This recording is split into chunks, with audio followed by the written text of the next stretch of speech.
ठीक है, हमारा लास्ट टॉपिक है कंट्रोल सिस्टम। कंट्रोल सिस्टम में हमारे पास कुछ कंट्रोलर होते हैं। पहला कंट्रोलर हमारे पास प्रोपोर्शनल कंट्रोलर। प्रोपोर्शनल कंट्रोलर क्या होता है कि जैसे आपका ट्रांसफ़र फंक्शन है।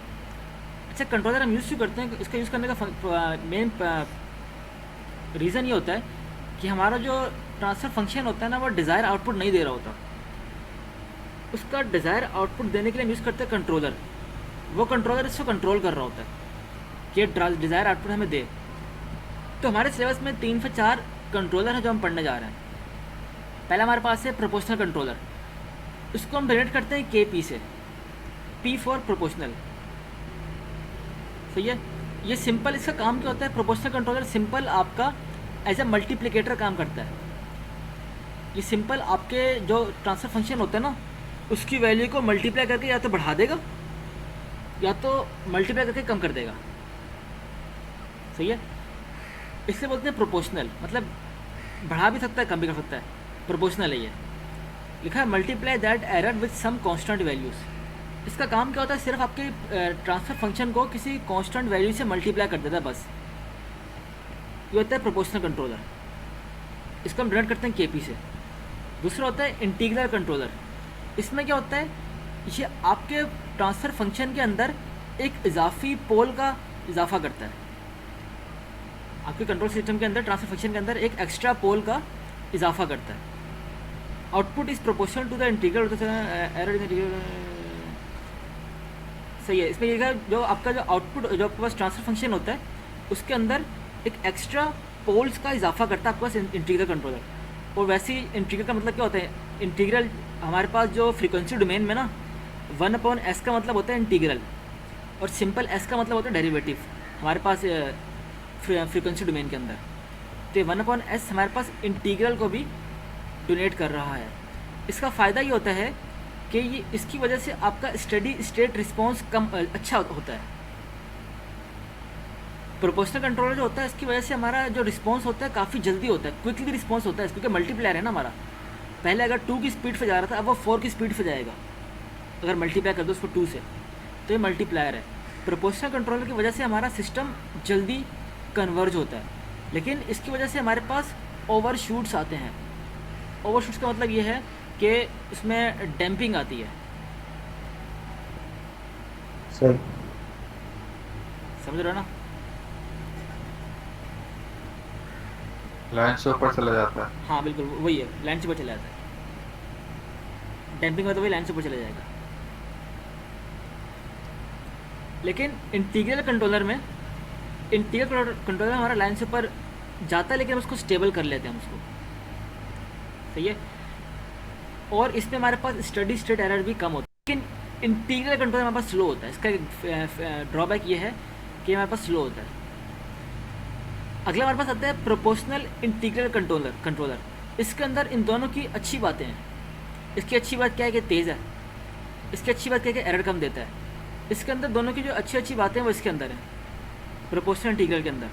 इसके अंदर आपके पास ये भी होता है KP, प्रोपोर्शनल कंट्रोलर भी होता है इसके अंदर। और इसके अंदर KI/S, S दिख नहीं रहा, S नीचे लिखा हुआ है। KI/S दोनों का जो अच्छी अच्छी बातें होती हैं वो इसके अंदर होती हैं, प्रोपोर्शनल इंटीग्रल कंट्रोलर के अंदर। ठीक है। ये इसको थोड़ा सिंप्लीफाई किया हुआ है, LCM ले लिया गया इसका।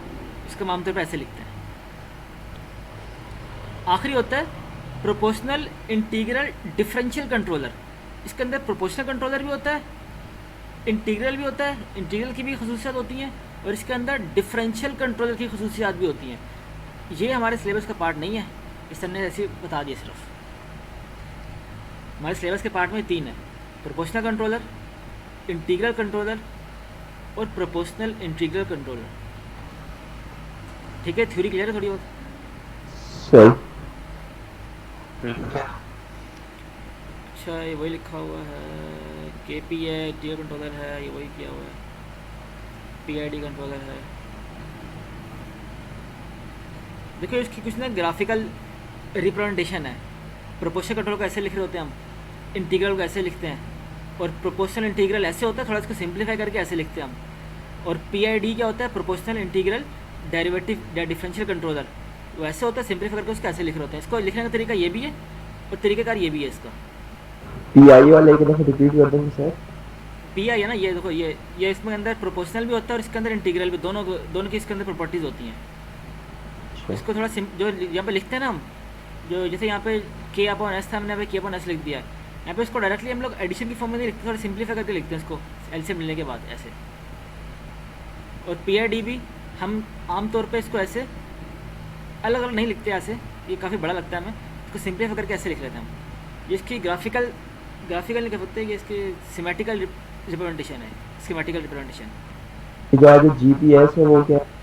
ये आपका हमारा ट्रांसफ़र फंक्शन है। ये हमारा वो ट्रांसफ़र फंक्शन है जो कि हमें सही आउटपुट नहीं दे रहा। इसके आउटपुट को कंट्रोल करने के लिए हम कंट्रोलर यूज़ कर रहे हैं। सही है। अच्छा हाँ, ये चीज़ यहाँ पे थोड़ी इंपॉर्टेंट आ गई।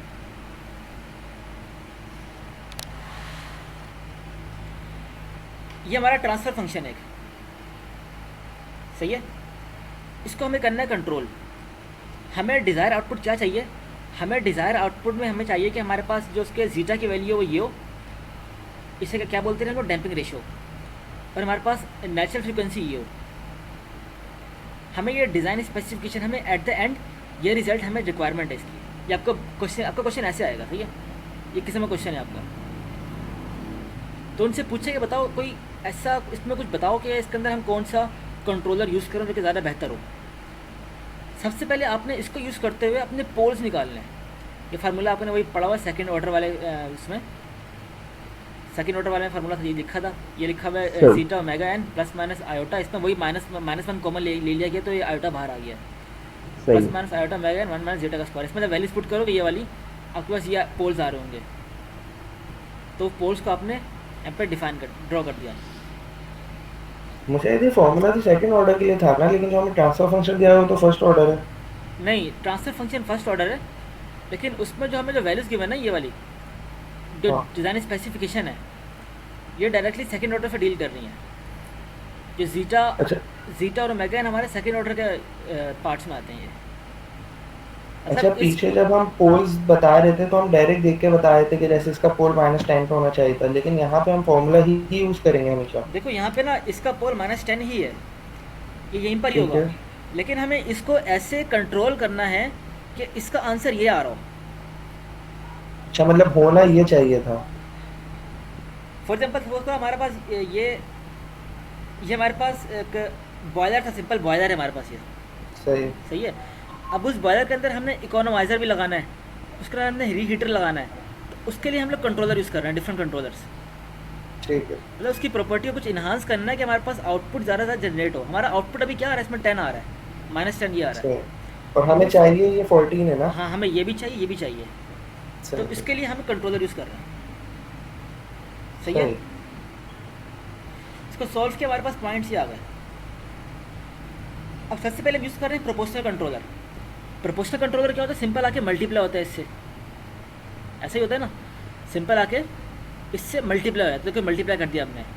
और हम यहाँ पे आमतौर पे हम लोग कंट्रोलर के डिज़ाइनिंग में हम लोग ओपन लूप ट्रांसफ़र फंक्शन को डील कर रहे होते हैं। हम लोग यहाँ पे क्लोज लूप ट्रांसफ़र फंक्शन नहीं डील करते, क्लोज लूप ट्रांसफर थोड़ा मुश्किल होता है। ओपन लूप में थोड़ी सिमुलेशन आसान हो जाती है। तो देखो इसको ओपन लूप ट्रांसफर फंक्शन कैसे बनेगा, KP मल्टीप्लाई बाई ये तो वैसे ही 1 है, तो इससे 1 मल्टीप्लाई तो वैसे वही वैल्यू आ जाएगी। तो हमने इसका ओपन लूप ट्रांसफर फंक्शन बनाया हुआ है। ये क्लियर है ओपन लूप ट्रांसफर फंक्शन कैसे बनता है? सिंपल मल्टीप्लाई करते हैं, KP multiply by transfer multiply by 1। अब देखो जब इसको हमने प्लॉट किया, इसका पोल क्या -10 आ गया, और ये पहला ही ऑड नंबर है, ये पहला ही ऑड नंबर है, तो यहाँ से वैल्यू यहाँ जाएगी, सीधा बिल्कुल स्ट्रेट जाएगी। ये रियल एक्सिस में भी है और ऑड नंबर है, तो ऑड नंबर से निकलता है, हमें पता है ऑड नंबर से निकलता है, ऑड नंबर से रूट लोगस निकलता है, तो हमने यहाँ से ऑड नंबर से रूट लोगस निकाल दिया। और यहाँ पे नंबर ऑफ पोल्स कितने हैं? एक है, नंबर ऑफ जीरो कितने? 1 है, तो 1 - 0 1, मतलब एक ही पोल है, और वही पोल आपका क्या है, वो इन्फिनिटी को अप्रोच कर रहा है, तो इसलिए हम इसको इन्फिनिटी पे लेके जा रहे हैं इसको। क्लियर है यहाँ तक? सही है। क्या कभी भी कंक्लूजन लिखना होगा हमें? हाँ लिखना है, बता रहा हूँ कंक्लूजन क्या होगा। देखो ये आपका रूट लोकस ये है, क्या कभी भी ये अपनी इस लाइन से बाहर निकलेगा? नहीं। ये क्योंकि जाई इन्फिनिटी पर आएगा, इन्फिनिटी यहीं पे जाएगा, तो ये आपके कभी भी अपनी लाइन से बाहर नहीं निकलेगा। तो हमने बोल दिया P controller not suitable due to the mention design problem, ये क्योंकि ये root locus of the close loop still dependent upon GP hence not भाई। इसको अपनी जबान में ऐसे लिख देना कि भाई क्योंकि ये आपके पास हमेशा रियल एक्सिस में ही रहेगा, ये आपका रूट लोकस कभी भी रियल एक्सिस से बाहर नहीं निकलेगा, इसलिए हमें डिज़ायर आउटपुट नहीं मिलेगा। ऐसे लिख देना आराम से, भले सर की वर्डिंग ना लिखना, अपनी वर्डिंग में लिख देना कि ये सही है। इन्फिनिटी पे जा रहा है, इससे हमें डिज़ायर आउटपुट कभी भी ये वाला आउटपुट हमें नहीं मिलेगा, इसलिए फिर ये वाला कंट्रोलर सूटेबल नहीं है। ठीक है, हर सवाल पे हमें तीनों कंट्रोलर को लगा के चेक करना है। हाँ चेक करना है। दूसरा चेक करते हैं प्रोपोर्शनल कंट्रोलर।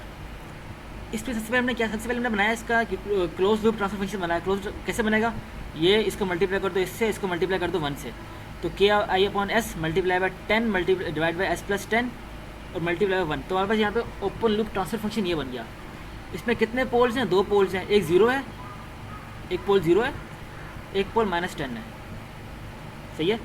अब हमें क्या पता है कि ओड से निकलता है, तो अपने ओड से निकाल दिया, ओड से निकाला और यहाँ पर आ गया, ये हमारा एक लूप लोकस बन गया।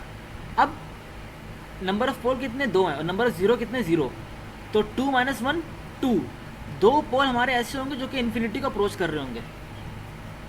2 पोल्स यहाँ पे है ही 2 पोल्स, और ये दोनों पोल्स ही हमारे इन्फिनिटी को अप्रोच कर रहे होंगे लास्ट में। तो हमें नहीं पता इन्फिनिटी पे कैसे जाएंगे। उस इन्फिनिटी पे जाने के लिए हमने निकालेंगे इसका क्या, एसिम्पटोट्स।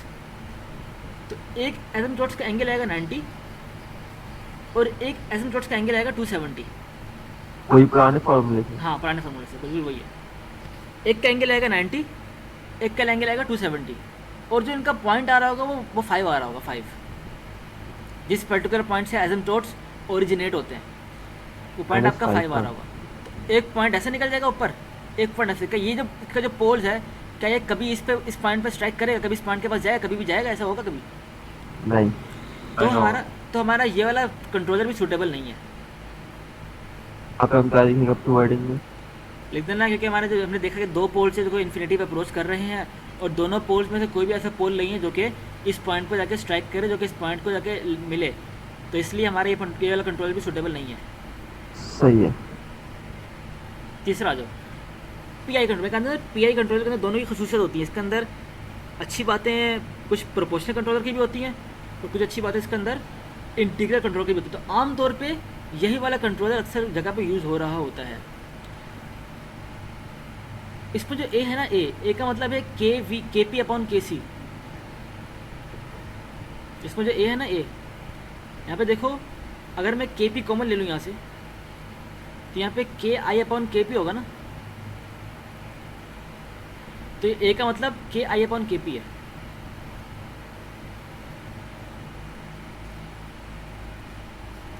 ये चीज समझ नहीं आई मुझे। देखो यहाँ पे लिखा हुआ है ना ए, ये जो ड्राइव हुआ है ये आपका प्रोपोर्शनल कंट्रोलर है। इसका एलसीएम लिया, तो ये आंसर आ गया। सही है। अब इसमें से के पी कॉमन लिया गया है, और के पी को सपोज कर लिया के सी। सही है। तो इसको यहाँ पे के पी कॉमन लेके ये के पी कॉमन लिया गया है, अंदर एस बच गया, यहाँ पे के आई अपॉन के पी बचा होगा। सही है। हमने उस के आई अपॉन के पी को अपनी आसानी के लिए ए सपोज कर दिया। सही। और ये हमारा था क्या, पीछे हम ए पढ़ते हुए आए थे ना? क्या ये हमारे पास ए ए नहीं, ये वो नहीं है, पीछे पड़ता है। अच्छा, वो नहीं। ये अलग चीज़ है वो। ये लिखा भी ना, पता नहीं क्या है ये, बस ये सबको बस रेशियो है इनका, ये के आई अपॉन के पी का रेशियो है बस ये। सही। अब देखो अगला हमने क्या क्या इसके अंदर हमने लगाया, प्रोपोर्शनल इंटीग्रल कंट्रोलर लगाया इसके अंदर, जिसकी वैल्यू ये होती है। सही है। इसका हमने दोबारा बनाया क्लोज लूप ट्रांसफर फंक्शन। ये इससे मल्टीप्लाई हुआ और ये मल्टीप्लाई हुआ 1 से, वापस ये फंक्शन बन गया। इसमें सबसे पहले तो कितने 2 पोल्स हैं हमारे पास, एक पोल 0 है और एक पोल हमारा क्या है 10 है। सही है। और हमारे पास यहाँ पे एक 0 भी है, एक हमारे यहाँ पे क्या 0 भी है जो कि ए है। सही है। अब हमें नहीं पता वो ए कहाँ होगा, क्योंकि ए की वैल्यू में डिफाइन नहीं। सपोज कर लो ए यहाँ पर होगा, ये सपोजिशन चल रही है। सही है, ये सपोजिशन है, ये सपोज कर लो ए यहाँ पर होगा। ठीक है, यहाँ तक क्लियर है? ए को हमने -10 के बाद ही क्यों लिया? ये सपोजिशन है, आप इसको कहीं भी ले सकते हैं इसको, सही। ये सपोजिशन है। सपोज कर ले को यहाँ पे ले लिया गया, वैसे यहाँ पे होगा अभी, अगर हम इसको मैथमेटिकली आगे देखेंगे ना तो ए यहीं पे आ रहा होगा, लेकिन अभी सपोज ही कर सकते हैं, अभी हमारा कोई और चांस नहीं है इसका, तो हमें पता नहीं है इसकी वैल्यू क्या है, तो इसको हमने सपोज कर लिया, यहाँ पे ले लिया हमने इसको।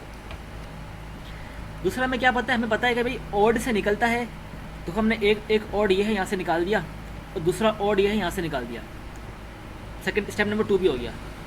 तो ये तीसरा स्टेप क्या होता है कि सबसे पहले देखते हैं कितने पोल हमारे इन्फिनिटी पे जा रहे हैं, नंबर ऑफ पोल कितने 2 हैं और नंबर ऑफ जीरो कितने 1 है, तो 2 - 1 1, तो हमारा एक पोल जो होगा वो इन्फिनिटी पे जा रहा होगा, दूसरा पोल हमारे पास 0 पे जा रहा होगा। तो देखो एक पोल को हम ले गए 0 के पास और एक पोल को हम ले गए इन्फिनिटी पे। सही है। एक पोल ले गए 0, एक पोल ले गए इन्फिनिटी पे। अब हमें यहाँ से क्या पता चला, मैंने बोला जब भी जा रहे होंगे ना पोल के पास, तो ऐसा पॉसिबल हो सकता है, बिल्कुल श्योर नहीं है इसमें, ऐसा पॉसिबल हो सकता है कि वो जाते जाते इस पॉइंट से स्ट्राइक करें। यहाँ भी ऐसा पॉसिबल हो सकता है कि जाते जाते इस पॉइंट से स्ट्राइक करें।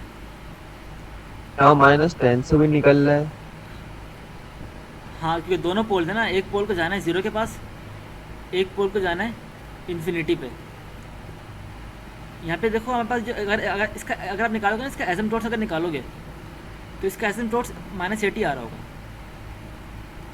और जो इसका सही। जो पॉइंट होगा ना, जिस पॉइंट से निकलना है वो 0.5 आ रहा होगा, इसलिए 0.5 से सही। निकाल रहे हैं और एक को लेके जा रहे हैं इन्फिनिटी पे। अच्छा देखो, मैं इसको यहाँ से लेकर क्यों नहीं गया, यहाँ से इसलिए लेकर नहीं गया क्योंकि सेकंड रूल हमें क्या बोलता है, सेकंड रूल बोलता है आपका सिर्फ ये वाला पार्ट जो कि ऑड नंबर वाला पार्ट, ये वाला जो कि ऑड से निकल रहा है और दूसरा ऑड से निकल रहा है, सिर्फ यही वाला पार्ट आपका रूट लोकस का हिस्सा होगा, बीच वाला पार्ट रूट लोकस का हिस्सा नहीं होगा, इवन से बाद वाला पार्ट आपका रूट लोकस का हिस्सा नहीं होगा। ये आपका सेकंड रूल से निकाला है मैंने।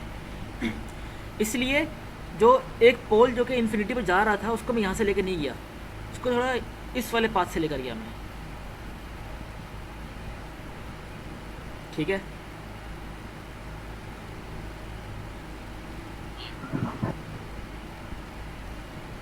सही है। क्या चीज़ समझ नहीं आई? इवन वाला पार्ट हमारा नहीं होगा, सिर्फ ऑड से जो निकलेगा वही वाला हमारा पार्ट होगा। हाँ, वही वाला पार्ट हमारा रूट रूट लोकस लोकस का रूट होगा। लोकस का पार्ट होगा, इसलिए हमने इसको नहीं लिया, इसको हमने रूट लोकस में शामिल नहीं किया ना, तभी हम यहाँ से ऊपर से जा रहे हैं। और पॉसिबिलिटी है कि जब ये ऊपर से जा रहा हो तो हमारे ये पॉइंट को, जो हमारा पॉइंट था जिसकी हमें रिक्वायरमेंट थी, उसको टच कर रहा हो। ठीक है, तो अभी वही लिख देना आपने कि भाई जब प्रोपोर्शनल इंटीग्रल कंट्रोलर है, इसके अंदर दोनों ही खसूसियात हैं, इसके अंदर इंटीग्रल कंट्रोलर की भी अच्छी बातें हैं, उसके अंदर प्रोपोर्शनल कंट्रोलर की भी अच्छी बात है। और इसमें क्या होता है कि इसमें जब ये जहाँ से जा रहा होगा 0 के पास, तो पॉसिबिलिटी है कि उसको टच कर रहा हो, तो हम इसके अंदर प्रोपोर्शनल कंट्रोलर को चूज़ करेंगे अपने ट्रांसफर फंक्शन के लिए। ठीक है, आपका क्वेश्चन यहाँ पे सॉल्व हो गया।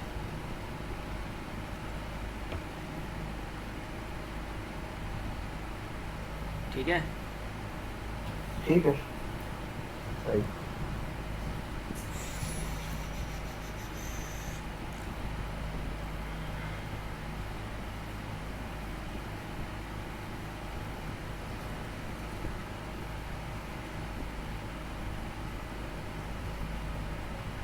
अच्छा हमने ये तो यहाँ पे बता दिया कि हमारा प्रोपोर्शनल कंट्रोलर हमने सेलेक्ट कर लिया है, लेकिन प्रोपोर्शनल कंट्रोलर में दो कांस्टेंट वैल्यूज़ हैं, एक कांस्टेंट वैल्यू है केसी और एक कांस्टेंट वैल्यू है ए। अब इन कांस्टेंट की ऐसी क्या वैल्यू होनी चाहिए कि हमें ये वाला पॉइंट अचीव हो जाए। हमने कहा था ना कि ऐसा हो सकता है कि ये रूट लोकस उस पॉइंट को टच कर दे, तो वो केसी और ए कांस्टेंट, एक ऐसी कांस्टेंट वैल्यूज़ है ना, मतलब ये वेरिएबल वैल्यूज़ है, कांस्टेंट नहीं, वेरिएबल वैल्यूज़ है। तो इनकी वैल्यू ऐसी क्या होनी चाहिए कि वो वैल्यू जब हम इस पर पुट करें इस वाले इक्वेशन में, तो इसका रूट लोकस बिल्कुल ऐसे ही बने। यहाँ पे वो वैल्यूज़ निकालने को बताया गया है। इसके दो मेथड हैं। मेथड नंबर 1 डायरेक्ट मेथड है, ये सिर्फ फर्स्ट ऑर्डर सिस्टम के लिए वैलिड है। क्योंकि यहाँ पे हमें फर्स्ट ऑर्डर सिस्टम गिवन है ना, इसलिए मेथड नंबर 1 सिर्फ उसी के लिए वैलिड है। एक मेथड नंबर 2 है, थोड़ा मुश्किल मेथड है, ये सेकंड के लिए वैलिड है और ये फर्स्ट के लिए वैलिड है। तो मेथड नंबर 1 में क्या होता है, सबसे पहले मेथड नंबर 1 में आप इसका क्लोज लूप ट्रांसफ़र फंक्शन बनाओगे। क्लोज लूप ट्रांसफ़र फंक्शन पता कैसे बनाते हैं आपको, इसको मल्टीप्लाई करो आपस में, फिर डिवाइड में 1 प्लस इसको मल्टीप्लाई करो इससे, यहाँ पे 1 है तो कुछ फर्क नहीं पड़ेगा, सिर्फ ये वाली वैल्यू ऐसी उसकी आ जाएगी। आपने इसका सबसे पहले क्लोज लूप ट्रांसफ़र फंक्शन बनाना है, बना लिया, सिंप्लीफाई करना है इसको, इसका एलसीएम लोगे नीचे से, सिंप्लीफाई करने के बाद आपके पास ये वाली बचेगी, सही। ये वाली बचेगी। अब जो नीचे वाली वैल्यू आई होगी ना, ये देखो ये सेकेंड ऑर्डर की वैल्यू है ना, ये सेकेंड ऑर्डर वैल्यू है ये, तो आपने उस वैल्यू को कंपेयर करना है सेकेंड ऑर्डर वाली इक्वेशन से। जब उससे कंपेयर करोगे, यहाँ पे 10 kc प्लस 1 बराबर होगा 2 जीटा ओमेगा एन के, यहाँ पे 10 kc ए बराबर होगा ओमेगा स्क्वायर का, यहाँ पे लिखा हुआ है, ठीक है। आपको क्वेश्चन में जीटा और ओमेगा एन की वैल्यू प्रोवाइडेड थी, आपने यहाँ पे जीटा और ओमेगा एन की वैल्यू पुट की, केसी की वैल्यू निकाल ली, और केसी को यहाँ पे पुट करके आपने यहाँ पे ए की वैल्यू भी निकाल ली, तो आपका आंसर ये आ रहा है। अगर आपका ये ट्रांसफ़र फंक्शन, अगर आपकी वैल्यू केसी की वैल्यू ये हो और ए की वैल्यू ये हो, तब ही आपके पास ये वाला रूट लोकस जनरेट हो रहा होगा और आपको ये वाले पॉइंट अचीव हो रहे होंगे। सही है। क्लियर है यहाँ तक? हाँ सही है। ये खुद कर लोगे? अंकल का समझा दो। आसान है, मुश्किल नहीं है। देखो इसमें क्या है, आपको जीटा और ओमेगा एन वैसे लिख दिया, आपको पोल्स ये गिवन है, आपको पोल्स पे यहाँ तक जाना है। और आपके पास टोटल कितने पॉइंट्स हैं? आपके पास 2 पोल्स हैं, एक पोल 0 पे लाई कर रहा है, एक पोल -10 पे लाई कर रहा है, और एक ए है, हमें नहीं पता ए कहाँ पे अभी। यहाँ पे तो हमने इसमें निकाल लिया ना ए क्या है, लेकिन यहाँ पे अभी हमें नहीं पता ए क्या है, हमने सपोज कर लिया कि ए यहाँ पर है। और ये सारे कुछ ना कुछ एंगल बना रहे होंगे एक्स एक्सिस से, ये एंगल बना रहा होगा थीटा P1, क्योंकि पोल है, पी का मतलब पोल, जो पहला पोल है वो थीटा P1 एंगल बना रहा होगा एक्स एक्सिस से, दूसरा पोल है वो थीटा P2 एंगल बना रहा होगा एक्स एक्सिस से, और ये 0 है ना, और 0 जो एंगल बना रहा होगा वो थीटा Z बना रहा होगा एक्स एक्सिस से। सही है। तो ये हमने इसको ग्राफिकली एक रिप्रेजेंट करते हैं, और हमारी रिक्वायरमेंट ये है, रिक्वायरमेंट क्या है, ये वाला पॉइंट है। अच्छा, यहाँ पे 2 पॉइंट्स है, -14 प्लस माइनस आयोटा ना, तो हमने सिर्फ प्लस वाले को कंसिडर किया हुआ है अपने कैलकुलेशन को आसान करने के लिए। सही है। ठीक है। अब हमें 2 चीज़ें पता है। एक चीज़ हमें क्या पता है,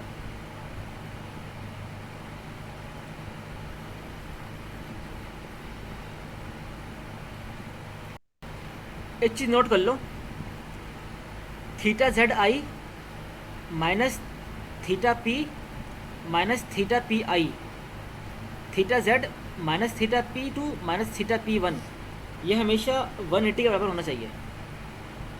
ये हमेशा आपका 180 के बराबर होना चाहिए।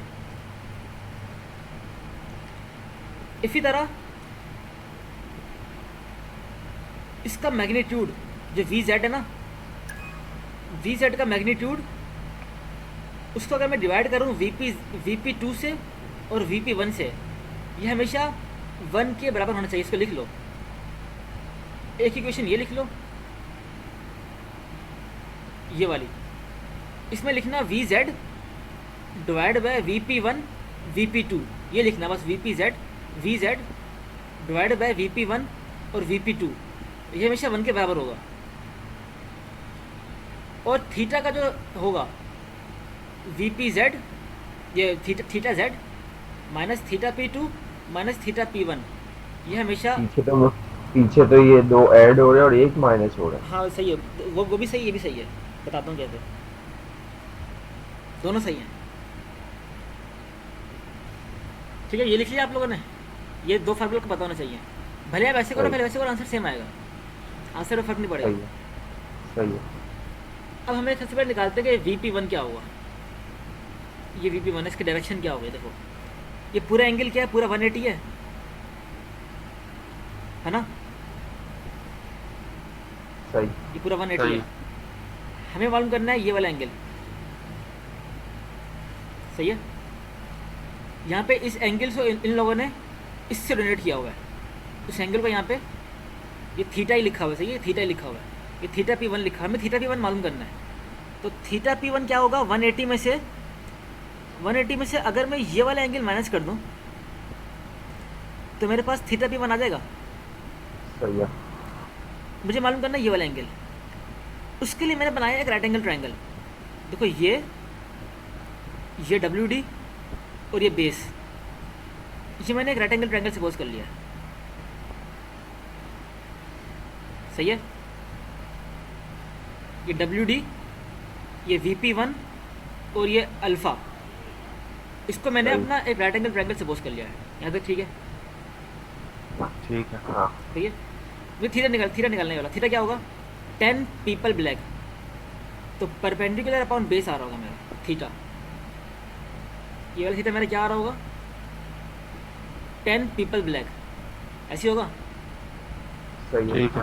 वही लिखा हुआ है देखो यहाँ पे। और एक बात का खास ख्याल रखना है, यहाँ पे जो आप पोल लोगे ना, पोल हमेशा आप एब्सोल्यूट फंक्शन के अंदर लोगे, मतलब पोल की वैल्यू हमेशा आप एब्सोल्यूट फंक्शन के अंदर पॉजिटिव ले रहोगे।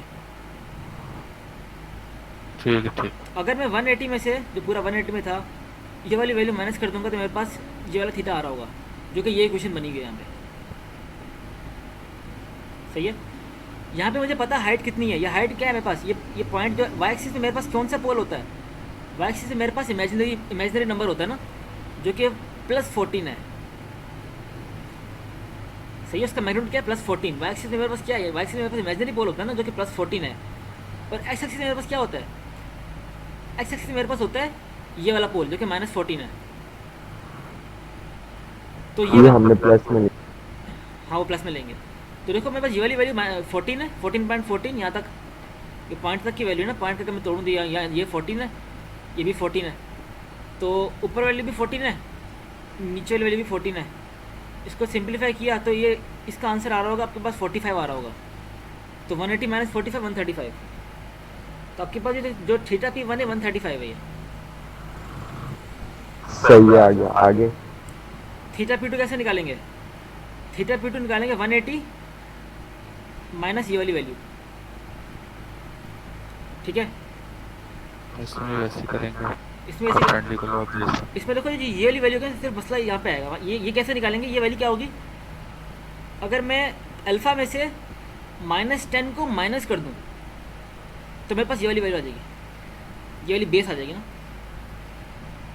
अगर मैं यहाँ से देखो, यहाँ से लेकर यहाँ तक क्या अल्फ़ा है, उस अल्फ़ा में से अगर मैं -10 यहाँ से यहाँ तक -10 है ना, अगर मैं अल्फ़ा में से -10 को माइनस कर दूँ तो मेरे पास ये वाली वैल्यू आ जाएगी। तो वही किया गया है, जो बेस है ना, बेस, इसकी बेस जो है वो अल्फ़ा की वैल्यू माइनस में थी, अल्फ़ा में से अगर मैं माइनस कर दूँ -10 को तो मेरे पास ये बेस आ जाएगी, ठीक है। तो मेरे पास बेस ये है, और मेरे पास राइट एंगल ट्रायंगल वही, राइट एंगल ट्रायंगल यही है। यहाँ भी 10 पीपल ब्लैक, परपेंडिकुलर ये बेस ये है, इसकी वैल्यू पता है 14, इसकी वैल्यू पता है, अल्फ़ा की वैल्यू 14 है, इसकी वैल्यू 10 है, 14 - 10 4 आ जाएगा। सिंप्लीफाई करेंगे 180 में से माइनस करेंगे, मतलब ये थीटा 2 भी आ जाएगा, ये वाला थीटा भी आ जाएगा, सही है। सही है। सही। तो थीटा वट कैसे निकालेंगे, थीटा वट निकालेंगे ऐसे, इस फार्मूले से थीटा आ जाएगा, ठीक है। हमें ठीक। यही पता है, इससे थीटा आ जाएगा, ठीक है। ऐसा क्लियर है। इसी में को करके निकाल लेंगे। सही है, आगे। अब हमारे पास एक और है, अभी तक हमने सिर्फ थीटा निकाला है, हमने अभी तक मैग्नीट्यूड नहीं निकाले, इनके मैग्नीट्यूड क्या होंगे। मैग्नीट्यूड के लिए फार्मूला ये है, और क्योंकि ऊपर VZ के साथ और भी 2 कांस्टेंट पैरामीटर थे तो उसको भी हम लेकर आ गए। आपके ट्रांसफ़र फंक्शन में, जब ये रहा ट्रांसफ़र फंक्शन में, इसके साथ और भी 2 कांस्टेंट पैरामीटर्स थे तो हम उसको भी साथ लेकर आ गए। वैसे एक्चुअल फार्मूला क्या होता है, VZ divide by VP1 VP2। अगर कोई और कांस्टेंट पैरामीटर साथ लगा हुआ हो तो उसको भी लेकर आना पड़ेगा आपको लास्ट में। ये फार्मूला क्लियर है।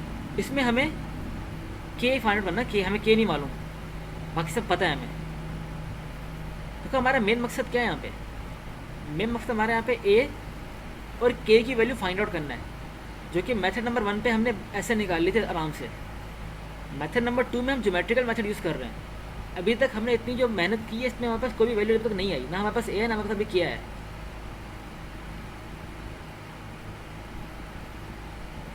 अच्छा ए हमारे पास आ चुका है। हमने थीटा निकाला, ये थीटा की वैल्यू आ रही थी यहाँ पे 61.5 आ रही थी, ठीक है।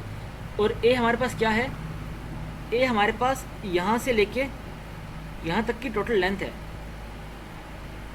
ऐसे ही है। ए हमारे पास यहाँ से लेके यहाँ तक की टोटल लेंथ है। और अगर मैं ए में से माइनस अल्फ़ा को माइनस कर दूँ तो मेरे पास ये ली बेस आ जाएगी,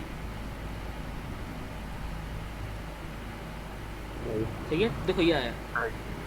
तो इसको अगर मैं अपना राइट एंगल ट्रायंगल सपोज करूँ इस वाले को, तो 10 पीपल ब्लैक परपेंडिकुलर ये है, बेस हमारे पास क्या हो जाएगा ए माइनस माइनस अल्फ़ा, ये लिख दिया। ओमेगा ही पता है, इसमें अल्फ़ा ही पता है हमें, इसमें ये वैल्यू भी पता है हमें, तो सिर्फ हमें ए फाइंड आउट करना है। तो यहाँ से ए की वैल्यू आएगी 21.8 आ गई, ठीक है। तो ए निकाल चुके हम। और दूसरा हमारे पास ये फार्मूला था, इसमें हमें V1 मालूम करना है, इसमें हमें VP2 मालूम करना है, इसमें हमें VZ मालूम करना है। ये तो पता होगा ना आप लोगों को कि ये देखो ये इसका हमें मैग्नीट्यूड निकालना है। कैसे निकालेंगे, बेस का स्क्वायर प्लस परपेंडिकुलर का square, Pythagoras theorem. Pythagoras theorem, बिल्कुल। देखो वही किया हुआ है, VP1 के लिए आपने पाइथागोरस थ्योरम लगाया हुआ है, बेस का स्क्वायर प्लस परपेंडिकुलर का स्क्वायर। इसी तरह बिल्कुल आपने VP2 के लिए किया हुआ है, बेस का स्क्वायर प्लस परपेंडिकुलर का स्क्वायर। इसके लिए बिल्कुल VZ के लिए किया हुआ है, बेस का स्क्वायर प्लस परपेंडिकुलर का स्क्वायर। सबके लिए आपने फार्मूला लगाया, सबके आपने मैग्नीट्यूड फाइंड आउट किया। जब आपने सबका मैग्नीट्यूड फाइंड आउट किया तो आपके पास सब कुछ पुट करोगे, उसमें आपके पास के की वैल्यू भी आ जाएगी। तो देखो इसमें के की वैल्यू 1.84 आ रही है और इसमें ए की वैल्यू 21.8 आ रही है। हाँ, पुट करने वाला आंसर आ गया। हमारे मेजर पर्पज जो था इसमें के और ए की वैल्यू फाइंड आउट करना था, तो हमने के और ए की वैल्यू फाइंड आउट कर ली। पेपर में मेंशन होगा कौन से मैथड से करना है। हाँ मेंशन होगा, बिल्कुल सर बताएंगे, बिल्कुल दोनों आना चाहिए आपको, ठीक है। तो यहाँ पे आपका सिलेबस इख्तिताम पजीर होता है।